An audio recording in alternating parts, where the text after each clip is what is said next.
Alright everyone, what is going on? BusterBarnes here, bringing you my Fantasy Premier League preview for Game Week 29. A pretty blank game week, only 4 games, so we will see how I have somehow altered my team to get the best from this week. So if you guys do enjoy, as always, please leave a like, comment down below what you have planned. We will be looking back at Game Week 28 and also Game Week 27, because obviously I haven't uploaded in about a week or so, so sorry about that, but we will recap that week too. So as always guys, do subscribe for more Fantasy Premier League content. But with that said, it's been a crazy couple of weeks. Let's see how I did, going a little bit further back to Game Week 27.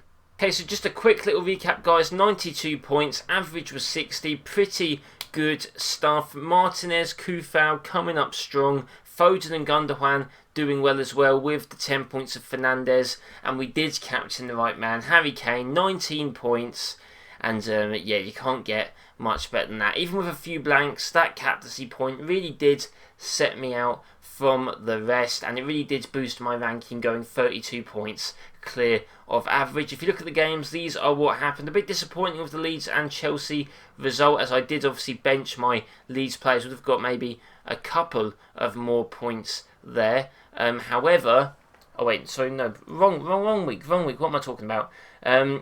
We did in fact see all of these results. A bit of a surprising draw there. We saw some more draws. Leicester picking up the win. We saw a big upset with Fulham over Liverpool. United in a bit of an upset as well. But like I said, Spurs, they're getting the points. 2 for Kane and 2 assists. Things you love to see. West Ham coming up strong. And City doing the business as well with 3 assists for Phil Foden. But going into the more recent week of Game Week 28, and it did not fare just as well. 3 points above the average. I believe that was probably a red arrow, to be honest. I think, yeah, you can see here, it did get some red arrows in my overall. Stones did come up strong. It did seem that Fernandes maybe, well, I say he wasn't the right person to captain, but really I wasn't going to captain Watkins against whoever they faced against Newcastle. Maybe I should have actually. That might have not been a bad shout, but you know, things do happen. My only returns basically coming from Stones, Robertson and Watkins. A pretty poor display.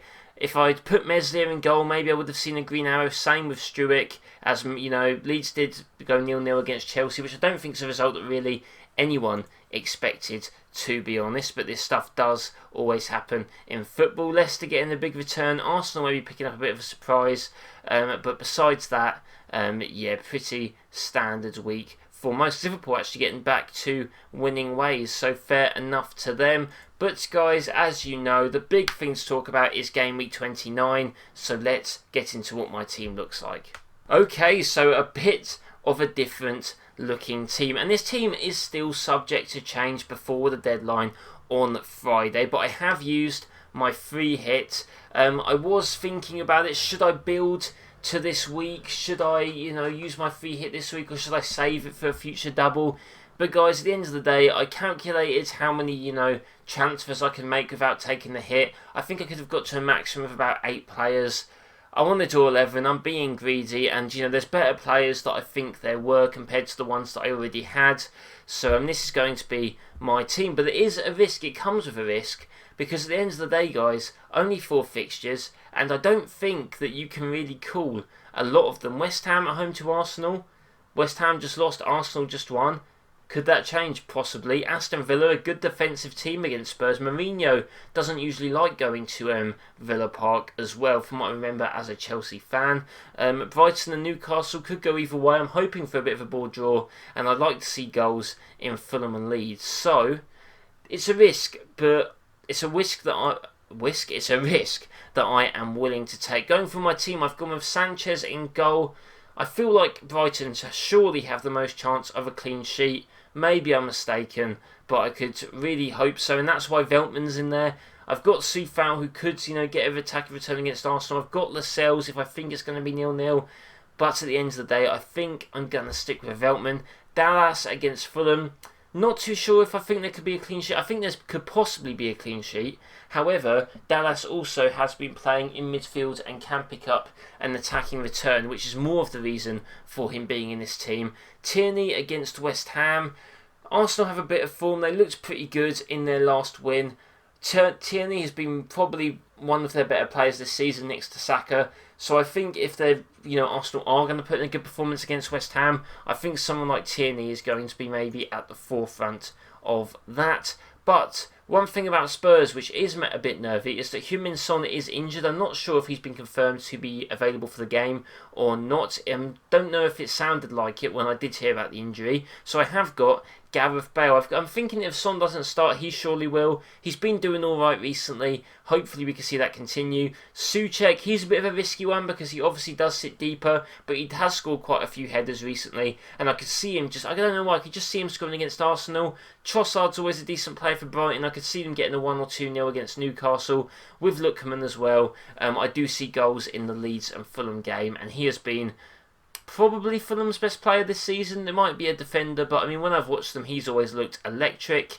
Going into the front three, Harry Kane as the captain. I think looking at the fixtures, it still makes sense to captain him. Could maybe take a punt, but with Bamford out especially, or maybe a bit of a risk, I do think that it's a fair enough risk to take putting Kane as captain. Watkins is there because I do think Villa could always pull off a surprise, and Lacazette because I do think he's going to probably start. And he is scoring penalties, and he is doing a bit of the business, whether you rate him or not. But on the bench you do have Meslier, Soufal, Odegaard and Lascelles. Don't know what way I'm going to order them yet. Like I said, this is subject to change, but I'm feeling pretty happy about that. I mean, if the results go the way I predict, obviously I'll be happy about that. However, I mean, who knows at the end of the day? Who knows? But that is going to be my team, guys. I usually do a thing where I say, three fixtures for you guys to focus on, but there's only 4 fixtures, so that is not going to happen. They've obviously announced some of the future game weeks. Not too sure